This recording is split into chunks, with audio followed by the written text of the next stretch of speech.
Pernahkah kamu mendengar kisah seorang nenek yang hidup miskin, sendirian di gubuk reot, namun ternyata menyimpan rahasia besar yang mampu mengubah segalanya? Malam ini, aku akan membawakan sebuah cerita nyata yang penuh air mata tentang perjuangan, pengkhianatan, dan kejutan di usia senja. Sebelum kita mulai, jangan lupa untuk klik subscribe agar kamu tidak ketinggalan kisah menyentuh lainnya. Dan coba ketik di kolom komentar, kamu dengar cerita ini dari kota mana? Di sebuah desa kecil yang jauh dari hiruk-pikuk kota, berdirilah sebuah gubuk tua yang hampir roboh dimakan waktu. Disitulah seorang nenek bernama Bu Sari menjalani hari-harinya. Rambutnya memutih, tubuhnya rapuh, namun matanya masih menyimpan cahaya kesabaran. Setiap pagi, Bu Sari berjalan pelan menyusuri jalan setapak, membawa karung kecil untuk mengumpulkan botol bekas. Hasil dari barang-barang itulah yang dipakai untuk membeli sedikit beras, sekadar agar perutnya tidak kosong. Tidak ada yang tahu, di balik senyumnya yang pasrah, hatinya sering menangis, anak-anaknya jarang datang. Mereka sibuk dengan urusan masing-masing, seakan lupa bahwa ada seorang ibu yang dulu rela berkorban segalanya demi mereka. Sesekali, ada tetangga yang menegurnya, tapi lebih sering orang-orang justru menggunjing, meremehkan kehidupannya yang miskin. Malam hari, Bu Sari duduk di kursi reyot memandang ke langit gelap.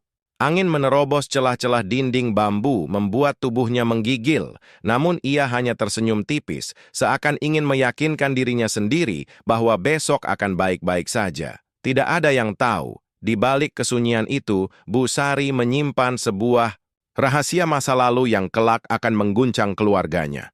Tapi untuk saat ini, ia hanya seorang nenek tua, berjuang seorang diri, mencoba bertahan hidup di tengah kerasnya dunia. Hari itu, matahari terasa begitu terik. Bu Sari baru saja pulang membawa beberapa botol plastik bekas. Tenaganya hampir habis, napasnya tersengal, tapi ia tetap tersenyum ketika berhasil menukar botol itu dengan segenggam beras. Baginya, rezeki sekecil apapun patut disyukuri. Namun, sore itu, langkahnya terhenti ketika salah satu anaknya, Rudi, datang tergesa. Wajahnya tegang, suaranya meninggi. "Ibu, rumah reot ini sebaiknya dijual saja. Uangnya bisa dipakai untuk usaha saya di kota. Ibu kan bisa ikut tinggal dengan saya nanti," katanya, seolah memberi solusi. Bu Sari hanya terdiam. Rumah itu mungkin tak berharga di mata orang lain, tapi bagi dirinya, setiap dinding bambu menyimpan kenangan bersama almarhum suaminya. Bagaimana mungkin ia melepaskannya begitu saja? Dengan suara lirih, Bu Sari berkata, "Nak, ini satu-satunya tempat. Ibu, kalau dijual, kemana ibu harus pulang?" Rudi mendengus kesal. "Ibu terlalu keras kepala. Kalau tetap begini, jangan salahkan saya kalau tidak bisa sering menjenguk lagi." Tanpa menunggu jawaban, ia berbalik pergi, meninggalkan ibunya yang masih berdiri, kaku di depan rumah. Malam itu, Bu Sari duduk sendirian. Air matanya jatuh tanpa bisa ditahan. Ia tak marah pada anaknya, hanya hatinya begitu perih. Mengapa anak yang dulu dibesarkannya dengan penuh kasih, kini tega memintanya melepas satu-satunya harta yang tersisa? Di tengah kesedihan itu seorang cucu kecilnya, Dinda, datang berlari. Dengan polos ia memeluk neneknya. "Nenek jangan sedih, aku akan selalu sayang sama nenek." Kata-kata sederhana itu menjadi penguat bagi Bu Sari di tengah rasa sakit yang semakin dalam. Pagi itu, Bu Sari kembali berjalan pelan menyusuri pasar. Ia menjual kue sederhana buatannya, hanya beberapa bungkus, cukup untuk membeli minyak dan garam. Di tengah keramaian pasar, ada seorang pria paruh baya yang memperhatikannya dari kejauhan. Wajahnya asing bagi semua orang di desa, namun matanya seperti mengenali sosok Bu Sari. Pria itu tak berkata apa-apa. Ia hanya mengikuti langkah nenek tua itu dengan pandangan tajam, seolah sedang menimbang sesuatu.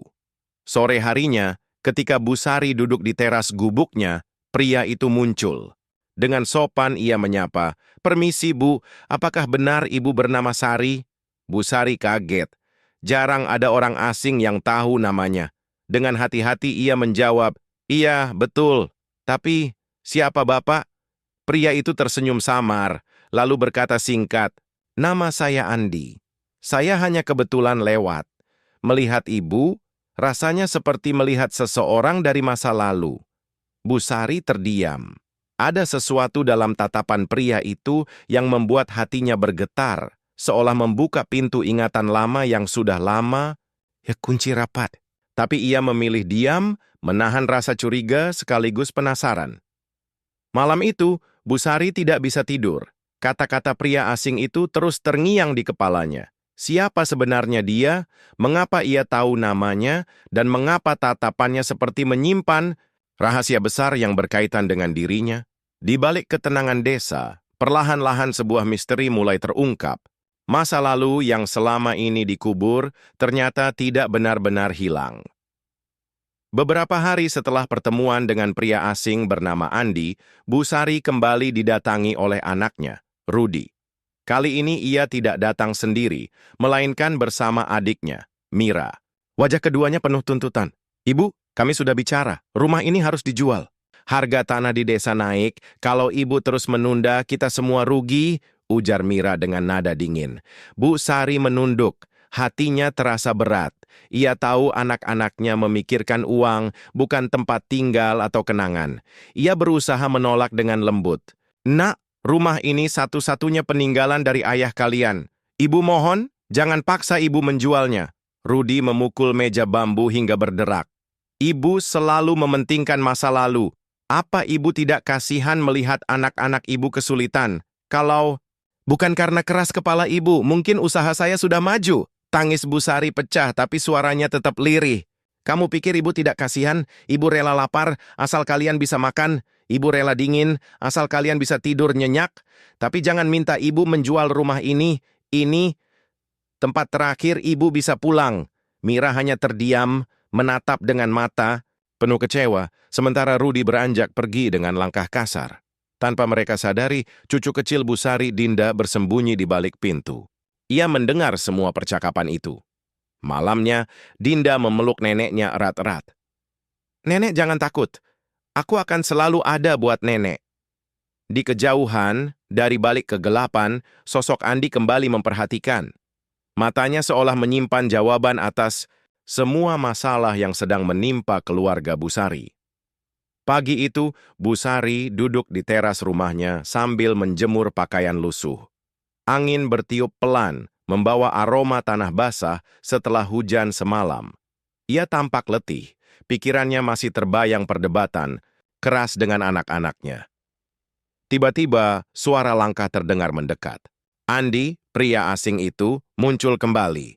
Kali ini ia membawa sebungkus roti dan sebotol susu. "Bu, saya hanya ingin memberi sedikit bekal. Ibu jangan tersinggung, saya tahu ini tidak seberapa." Bu Sari menerima dengan kikuk, hatinya campur aduk antara terharu dan curiga. "Bapak ini sebenarnya siapa? Mengapa repot-repot mengurus saya, orang tua miskin yang tidak punya apa-apa?"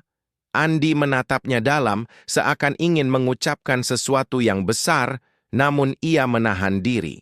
Dengan suara tenang ia berkata, "Saya hanya merasa punya kewajiban. Ada hal-hal yang sudah terlalu lama disimpan. Mungkin sudah waktunya ibu tahu bahwa masa lalu tidak bisa selamanya dikubur."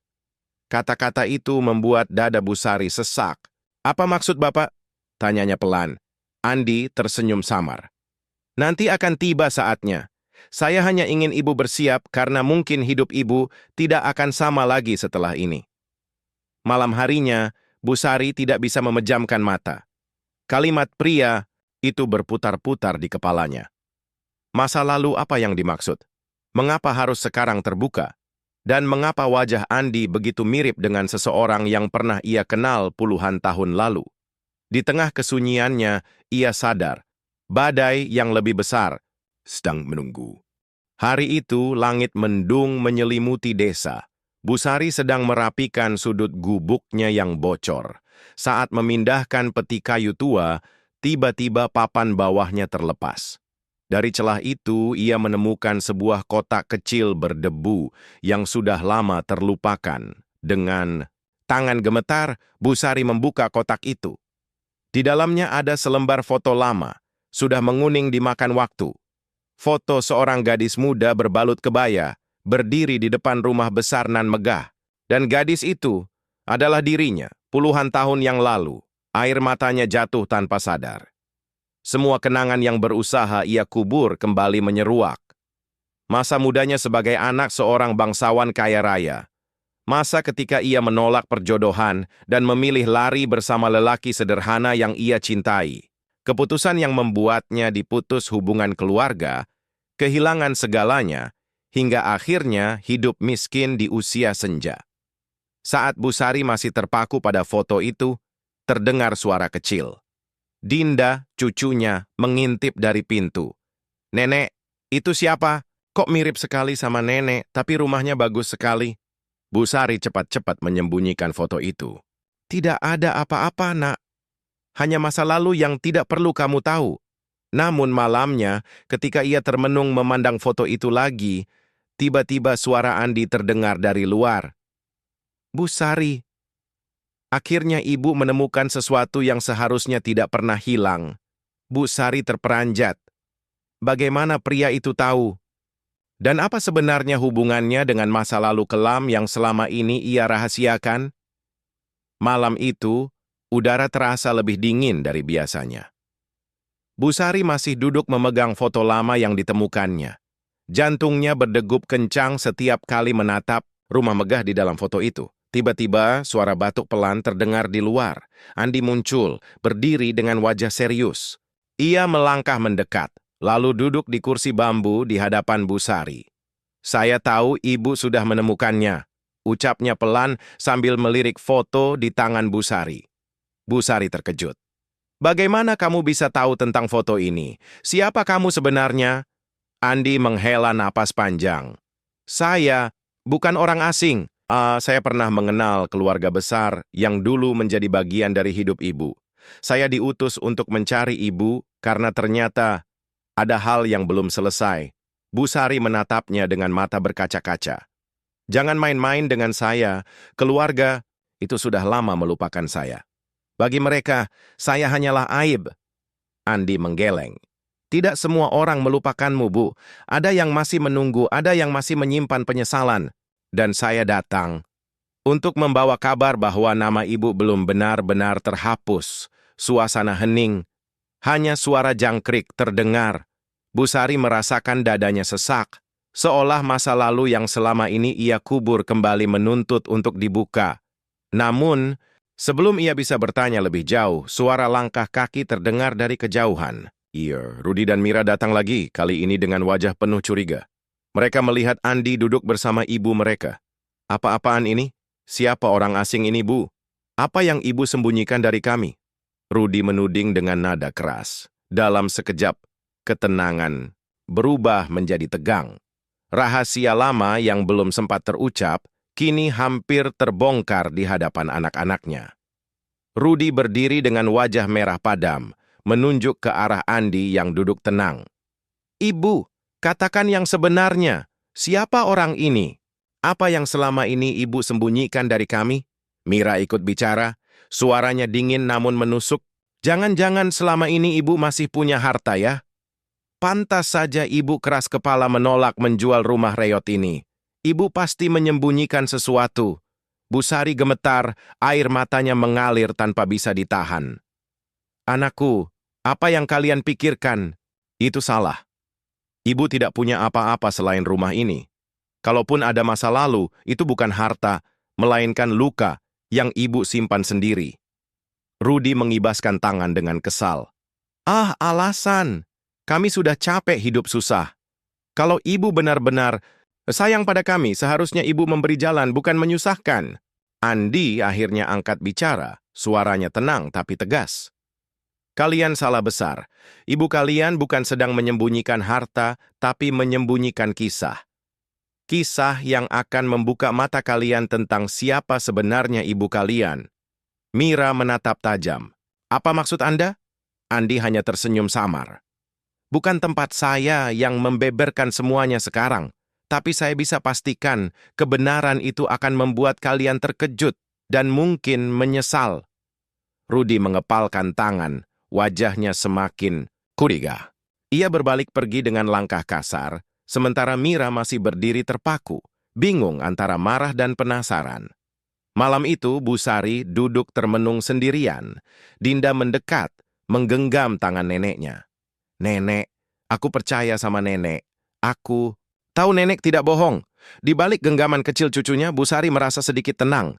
Namun ia tahu badai yang lebih besar akan segera datang. Malam itu, angin bertiup kencang, membuat gubuk Bu Sari berderit. Di dalam, Bu Sari duduk bersama Andi. Wajahnya masih penuh kebingungan dan ketakutan setelah pertengkaran dengan anak-anaknya. Andi memandangnya dalam-dalam. "Bu Sari, sudah terlalu lama Ibu menyimpan semuanya sendiri. Sampai kapan Ibu mau terus memikul beban ini?" Bu Sari menunduk, suaranya bergetar.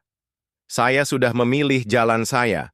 Semua sudah berlalu dan tidak ada gunanya diungkit lagi. Yang ada hanya menyakiti." Andi menghela napas panjang. Tapi justru karena itu, anak-anak Ibu tidak pernah tahu siapa Ibu sebenarnya. Mereka menganggap Ibu hanyalah wanita miskin keras kepala.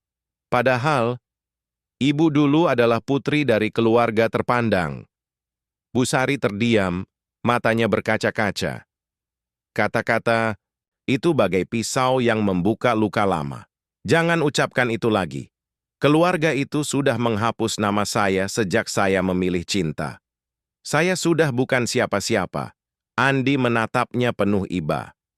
"Mungkin bagi sebagian orang, tapi tidak bagi semua. Saya diutus oleh orang yang masih percaya bahwa Ibu berhak tahu kebenaran. Dan kebenaran itu bisa mengubah segalanya." Tiba-tiba suara langkah kaki terdengar. Dari balik pintu, Dinda yang sedari tadi bersembunyi akhirnya muncul.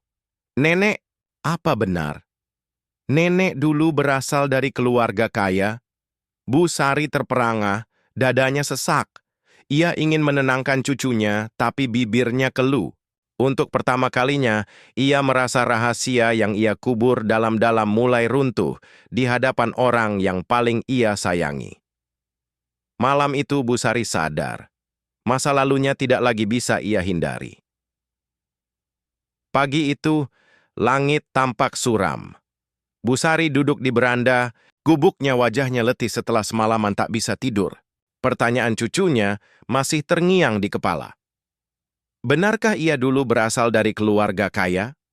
Tak lama kemudian, Andi datang membawa sebuah map lusuh. Ia meletakkannya perlahan di hadapan Bu Sari. "Inilah yang selama ini saya simpan. Bukti bahwa Ibu masih tercatat sebagai bagian dari keluarga besar itu." Dengan tangan gemetar, Bu Sari membuka map tersebut. Ada salinan akta kelahiran, foto-foto lama, dan sebuah surat dengan cap keluarga terpandang. Matanya berkaca-kaca. Semua itu adalah potongan hidup yang sudah ia kubur puluhan tahun lalu. Dinda ikut mendekat, menatap penuh rasa ingin tahu. "Nenek, jadi ini semua benar? Nenek dulu tinggal di rumah besar seperti di foto itu?" Bu Sari menutup mata, air matanya jatuh. "Iya, Nak. Nenek dulu adalah anak dari keluarga berada. Tapi nenek memilih pergi karena cinta. Dan sejak itu, nama nenek dihapus, seakan-akan nenek tak pernah ada." Andi menambahkan dengan suara tenang. "Tapi sekarang keadaan berbeda. Keluarga itu sudah hancur dilanda perebutan harta dan sebagian besar pewaris sudah tiada. Yang tersisa hanyalah nama Ibu yang masih sah menurut hukum." Perkataan itu membuat Bu Sari kaget. Ia menoleh dengan wajah panik. "Tidak, jangan katakan kalau ini tentang harta. Saya tidak butuh itu semua. Saya hanya ingin hidup tenang." Namun di balik pintu, tanpa mereka sadari, Rudi mendengar seluruh percakapan. Matanya terbelalak, jantungnya berdetak kencang. Ia berlari pergi, membawa kabar yang akan segera mengguncang seluruh keluarga. Rudi berjalan cepat pulang ke rumahnya, wajahnya pucat bercampur amarah. Kata-kata yang ia dengar tadi masih terngiang di telinganya. Nama Ibu masih sah sebagai pewaris. Bagi Rudi, itu bukan sekadar kalimat, melainkan kunci menuju kekayaan yang selama ini ia impikan. Tanpa menunggu lama, ia menemui adiknya Mira. Dengan napas terengah ia berkata, "Mira, Kau tahu tidak, ibu bukan hanya wanita miskin keras kepala, dia ternyata pewaris keluarga kaya raya. Mira menatap kakaknya dengan wajah kaget. Apa maksudmu? Jangan bercanda, Rudy. Ibu bahkan tidak bisa membiayai dirinya sendiri. Rudy menepuk meja, suaranya meninggi. Aku dengar sendiri dari pria asing itu. Ibu masih tercatat sebagai ahli waris. Dan kalau itu benar, berarti kita juga berhak atas bagian itu. Mira terdiam lama. Rasa penasaran bercampur ambisi mulai tumbuh di hatinya. Kalau begitu kita harus memastikan. Jangan sampai rahasia itu hanya dimanfaatkan orang lain. Malam harinya, keduanya mendatangi gubuk Busari. Wajah mereka penuh tuntutan. Ibu, katakan yang sebenarnya. Apa benar ibu masih punya hak waris dari keluarga besar itu? Bentak Rudy. Busari terkejut, matanya basah. Nak, harta itu tidak penting, tidak akan membawa kebahagiaan. Justru hanya akan memecah belah. Namun Mira tak mau mendengar. Kalau ibu memang masih berhak, berarti kami juga berhak. Ibu tidak boleh menyembunyikannya lagi. Dinda yang melihat dari sudut ruangan menangis ketakutan, memeluk erat neneknya. Sementara itu, Andi hanya berdiri tenang, menatap dua anak yang buta karena ambisi. Di balik keributan itu, Busari merasa dadanya semakin sesak. Ia tahu, mulai hari ini, kehidupannya tak lagi sama. Rahasia yang ia simpan demi ketenangan justru berubah menjadi bara api yang siap membakar keluarganya sendiri. Malam itu gubuk reyot Busari dipenuhi suara tegang. Rudy dan Mira berdiri di hadapan ibunya dengan wajah penuh amarah, sementara Dinda bersembunyi di balik punggung neneknya. Rudy menunjuk Andi dengan kasar. Kalau memang benar ibu masih punya hak waris, orang ini pasti tahu detailnya. Jangan main-main dengan kami. Mira menimpali dengan nada dingin. Pak, kalau Bapak benar pengacara atau apalah itu, tunjukkan buktinya. Jangan hanya bikin kami penasaran. Andi menarik napas dalam, mencoba menahan diri. Saya tidak ingin memecah belah keluarga ini, tapi jika kalian memaksa, baiklah, saya katakan. Berdasarkan dokumen resmi, Busari masih tercatat sebagai ahli waris dari keluarga besar Surya Atmaja. Hak itu tidak pernah dicabut. Ruangan hening sejenak. Rudy melongo, Mira menutup mulutnya dengan tangan. Nama itu bukan sembarang nama. Keluarga Surya Atmaja dikenal sebagai keluarga kaya raya yang punya tanah luas dan bisnis besar di kota. Rudy tertawa kecil, matanya berbinar. Berarti benar. Selama ini kita hidup susah, padahal kita pewaris keluarga kaya. Ibu, ini kesempatan kita. Keluar dari kemiskinan. Busari menggeleng lemah, air matanya jatuh. Nak, harta itu bukan berkah. Itu kutukan. Karena harta itulah keluarga ibu dulu hancur. Ibu pergi agar bisa hidup tenang, jauh dari perebutan. Mira menggigit bibir, hatinya dilanda dilema. Ia tahu ibunya berkata jujur. Tapi bayangan harta membuat pikirannya goyah. Andi menatap keduanya dengan serius. Jika kalian hanya melihat ini sebagai uang, kalian akan mengulang sejarah kelam yang sama. Warisan itu tidak hanya harta, tapi juga beban besar. Namun kata-kata itu tidak mampu meredam ambisi. Malam itu, api keserakahan sudah terlanjur menyala, dan Busari hanya bisa berdoa dalam hati, agar keluarganya tidak tenggelam dalam kesalahan yang sama seperti masa lalu. Sejak malam itu, Rudy tidak bisa tidur. Kata-kata Andi tentang ahli waris terus berputar di kepalanya. Di tengah keputusasaan hidup, warisan itu baginya adalah jalan keluar meski harus mengorbankan ibunya sendiri. Keesokan harinya, Rudy mendatangi gubuk Busari tanpa memberi salam. Dengan suara keras ia berkata, Bu, aku sudah memutuskan. Kalau ibu tidak mau mengurus warisan itu, biar aku yang urus. Ibu tinggal tanda tangan saja, sisanya biar aku yang atur. Busari menatap anaknya dengan mata penuh luka. Rudy, harta itu bukan jalan keselamatan. Jangan ulangi kesalahan orang-orang dulu. Ibu tidak rela kamu terjerat. Namun Rudy tak peduli. Ia mengeluarkan selembar kertas kosong yang sudah ia siapkan. Tanda tangan saja, Bu. Ini demi masa depan kita, demi anak cucu ibu sendiri. Dinda yang melihat kejadian itu menangis keras, berlari memeluk neneknya. "Nenek jangan mau! Paman hanya ingin uang, bukan sayang sama nenek." Suasana semakin panas ketika Mira datang. Ia berusaha menenangkan, tapi justru ikut terjebak. "Rudi, jangan paksa ibu begitu. Kalau benar ada warisan, kita harus pastikan dulu. Tidak bisa asal tanda tangan." Rudi menatap adiknya tajam. "Jangan halangi aku. Selama ini kita hidup miskin, diremehkan orang. Sekarang saatnya kita bangkit." Andi yang sejak tadi diam akhirnya bersuara, nadanya tegas. "Rudi, apa kau tidak sadar? Sikapmu sekarang persis seperti orang-orang yang dulu menghancurkan keluarga besar Surya Atmaja. Kau mau mengulang sejarah yang sama." Rudi terdiam sejenak, tapi ambisinya sudah terlalu besar. Ia meninggalkan gubuk dengan wajah penuh tekad. Dari sorot matanya, jelas bahwa ia sudah merencanakan sesuatu yang lebih nekat. Sementara itu, Busari terduduk lemah. Di dalam hatinya ia tahu badai besar sebentar lagi akan benar-benar pecah. Hari-hari berikutnya sikap Rudi semakin berubah.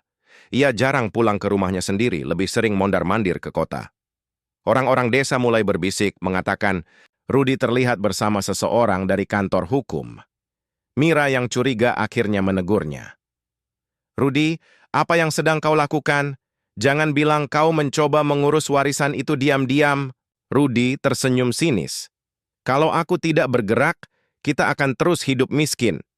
Kau pikir aku rela anak-anakku makan seadanya, sementara ibu menyimpan kunci kekayaan?" Mira terdiam, hatinya campur aduk. Ia memang ingin hidup lebih baik, tapi caranya Rudi membuatnya resah. "Kalau ini terbongkar, ibu akan semakin hancur. Apa kau tega?" "Kalau harus begitu, biarlah," sahut Rudi dingin. "Ibu sudah tua, dia tidak mengerti kebutuhan zaman sekarang. Di gubuk Reyot, Busari bisa merasakan perubahan anaknya." Malam itu ia duduk termenung sambil memegang foto masa mudanya. Air matanya jatuh satu persatu. "Ya Tuhan, mengapa anakku berubah begini? Aku hanya ingin mereka hidup dengan hati, bukan dengan ambisi." Dinda, yang selalu setia di samping neneknya, berusaha menenangkan. "Nenek, jangan khawatir. Aku akan selalu sayang sama nenek. Biarkan paman marah, yang penting aku percaya sama nenek." Andi kemudian datang membawa kabar mengejutkan. "Busari, saya harus jujur. Rudi sudah menghubungi notaris. Dia berniat mengajukan dokumen untuk mengklaim warisan. Jika ini terus berlanjut, ibu akan dipaksa menghadapi masalah yang lebih besar." Wajah Busari pucat, tubuhnya gemetar.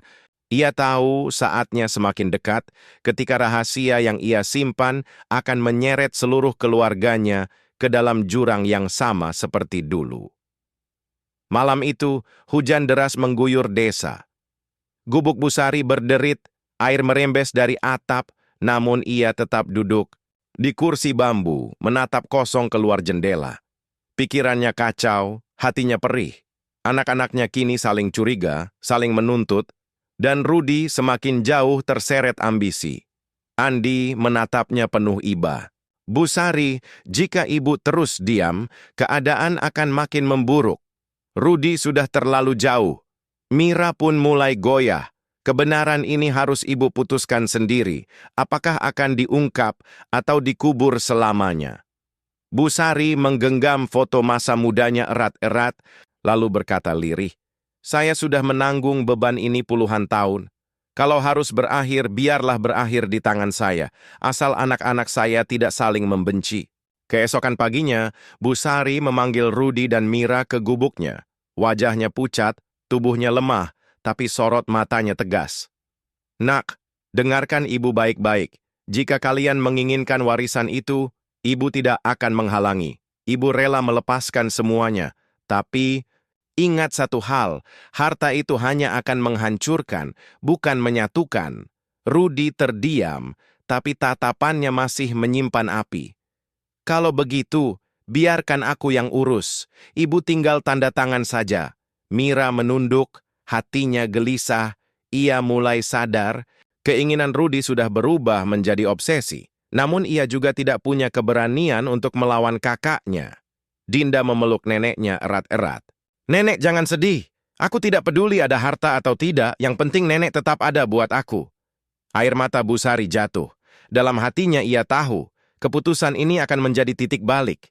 Ia rela mengorbankan dirinya sendiri demi anak-anaknya, tidak semakin tenggelam dalam keserakahan. Namun tanpa sepengetahuannya, langkah besar ini justru membuka pintu bagi konflik yang lebih kelam. Setelah mendengar kata-kata ibunya, Rudi merasa mendapat kemenangan. Ia segera menyiapkan berkas-berkas untuk membawa Bu Sari ke notaris. Senyum licik terselip di wajahnya, seakan ia sudah bisa merasakan kekayaan di tangannya. Namun, di balik itu semua, ketegangan di rumah semakin terasa. Mira mulai merasa bersalah, hatinya digelayuti kegelisahan. Apakah kita benar-benar harus memaksa ibu seperti ini? Bisiknya pada Rudi. Diam, Mira, kau terlalu lemah. Kalau kita kehilangan kesempatan ini, kita akan menyesal seumur hidup, jawab Rudi dingin. Hari itu, Dinda yang mendengar percakapan mereka merasa marah sekaligus takut. Ia berlari keluar rumah mencoba mencari udara segar. Namun hujan baru saja reda, jalanan licin dan penuh lumpur. Dinda terpeleset di tepi sungai kecil yang mengalir deras. Teriakan kecilnya terdengar samar. Untunglah Andi yang kebetulan lewat, segera berlari dan menarik tangan Dinda tepat sebelum tubuh mungil itu terseret arus. Dinda menangis memeluk Andi erat-erat. Aku takut om, aku takut kehilangan nenek. Semua orang hanya bicara soal harta, tapi tidak ada yang peduli sama nenek. Andi menepuk bahunya pelan. Tenang nak, kamu satu-satunya yang benar-benar mengerti hatinya. Jangan biarkan kebaikan. Nenekmu hilang begitu saja. Sementara itu, Bu Sari yang mendengar kabar, hampir celakanya cucu tercintanya, jatuh terduduk lemah. Air matanya tak berhenti mengalir. Tuhan, sampai kapan penderitaan ini akan berakhir? Jangan biarkan anak cucuku ikut menjadi korban. Malam itu, Bu Sari berdoa lama sekali, memohon agar rahasia dan beban hidupnya segera menemukan jalan keluar. Ia tahu, jika terus berlarut, bukan hanya dirinya yang hancur, tapi juga orang-orang yang paling ia cintai. Sejak kejadian Dinda hampir hanyut di sungai, tubuh Bu Sari semakin melemah. Wajahnya pucat, napasnya sering terengah, dan batuknya tak kunjung reda. Namun, meski tubuhnya rapuh, ia tetap berusaha tersenyum agar cucunya tidak takut. Mira mulai merasa bersalah. Setiap kali ia melihat ibunya terbaring lemah di tikar bambu, hatinya perih. Bu, maafkan Mira. Aku terlalu terbawa oleh keinginan Rudi. Aku lupa kalau ibu hanya ingin tenang di usia tua. Bu Sari menggenggam tangan putrinya dengan lemah. Nak, ibu tidak marah. Ibu hanya sedih karena harta membuat kalian buta. Yang ibu harapkan, kalian bisa saling menjaga. Sementara itu, Rudi masih keras kepala. Ia datang dengan wajah gusar, membawa berkas dari kota. Ibu harus ikut saya besok. Kita ke notaris. Semua urusan akan selesai. Namun begitu ia melihat ibunya terbaring lemah, langkahnya terhenti. Untuk sesaat, hatinya digelayuti rasa bersalah, tapi ia buru-buru mengusir perasaan itu. Kalau ibu sakit, kita bisa tunda sebentar. Tapi jangan coba-coba membatalkan, Bu. Mira menatap kakaknya dengan tajam. Rudi, tidakkah kau lihat kondisi ibu? Kau hanya memikirkan dirimu sendiri. Pertengkaran kembali pecah, membuat suasana rumah semakin panas. Dinda hanya bisa menangis, memeluk neneknya erat-erat, takut kehilangan satu-satunya sosok yang tulus menyayanginya. Di tengah keributan itu, Andi berdiri diam. Ia tahu, waktu Bu Sari tidak banyak lagi. Dengan suara berat ia berkata, kalau kalian terus begini, kalian akan menyesal seumur hidup.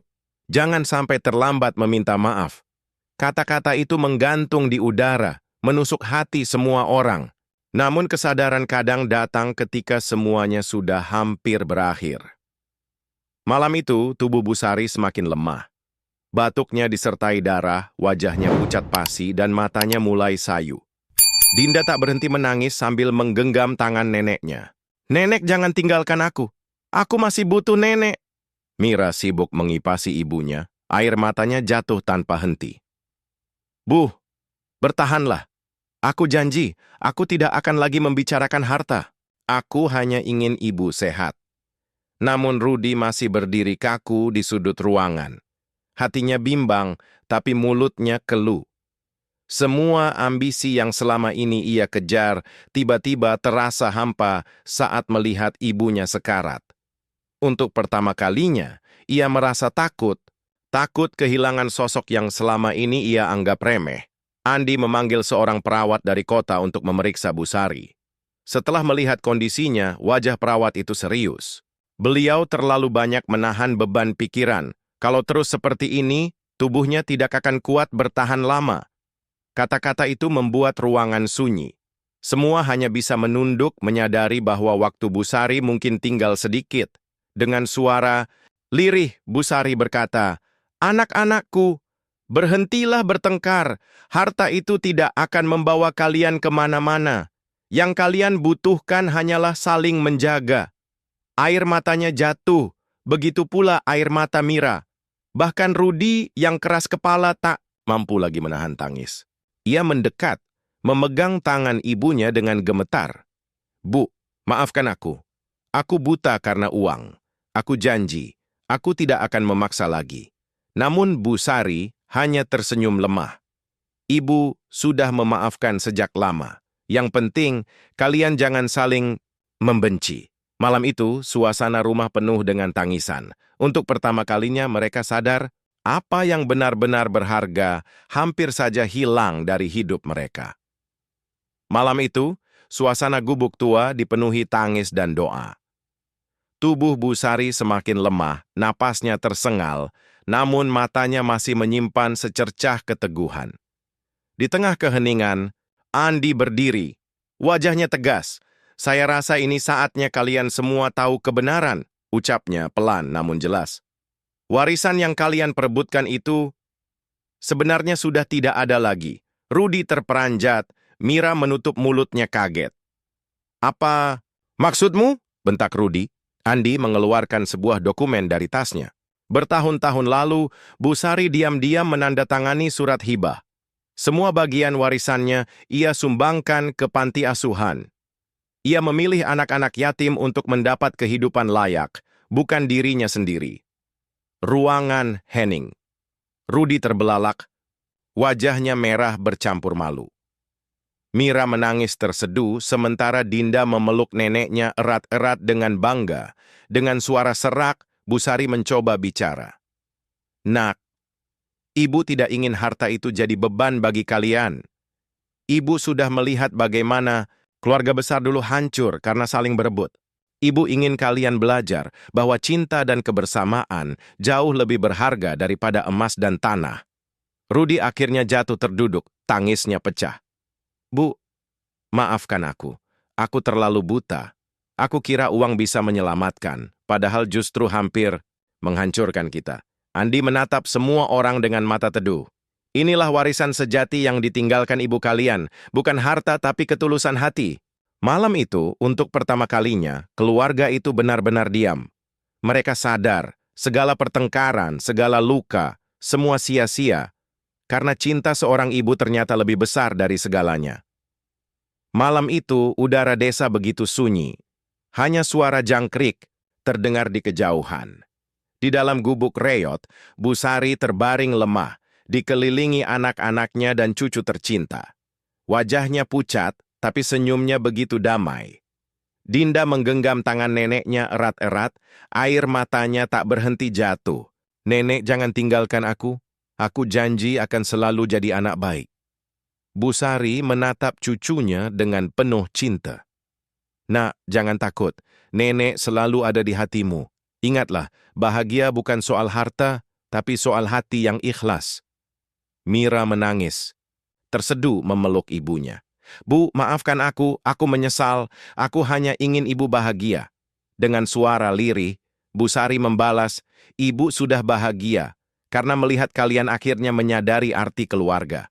Rudi yang biasanya keras, kini tak kuasa menahan tangis. Ia menggenggam tangan ibunya, menunduk dalam-dalam. "Bu, aku anak yang durhaka, tapi aku janji, aku akan berubah. Aku akan menjaga adik dan keponakanku. Aku akan hidup sesuai pesan ibu." Senyum tipis menghiasi wajah Busari. Napasnya mulai pelan, suaranya hampir tak terdengar. Ibu hanya ingin kalian saling mencintai. Itu warisan sejati. Dan pada detik itu Busari menghembuskan napas terakhirnya.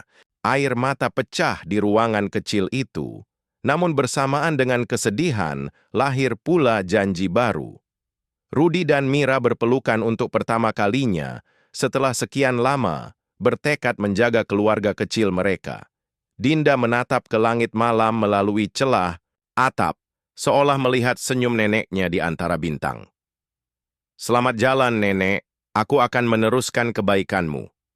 Malam itu, gubuk tua menjadi saksi akhir perjalanan seorang wanita yang memilih cinta di atas harta, meninggalkan pesan abadi yang tak akan pernah pudar bahwa keluarga dan kasih sayang adalah kekayaan yang sesungguhnya.